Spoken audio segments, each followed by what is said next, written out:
Hai guys, Assalamualaikum. Aizat Hassan dekat sini. By the way, Aizat nak bagi tahu satu benda dekat you all. Satu model yang tengah hot, tengah hangat di pasaran, iaitu Mitsubishi X-Force yang ada dekat belakang saya sekarang ni.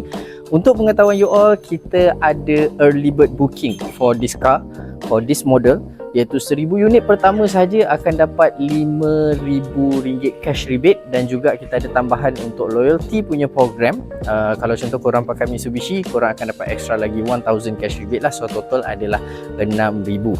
But the normal one is 5000. That one is for early bird 1000 unit sahaja. So siapa cepat dia dapat. Kalau korang abang akak dekat luar sana betul-betul berminat nak tahu detail, nak tahu lebih lanjut berkenaan tentang Mitsubishi X-Force, boleh terus direct PM saya, WhatsApp saya, DM nombor telefon, tak kisah macam mana sekalipun, kita akan send detail dekat you guys. Okay, so itu saja. Thank you so much. Assalamualaikum. Aizat Hassan. Bye bye.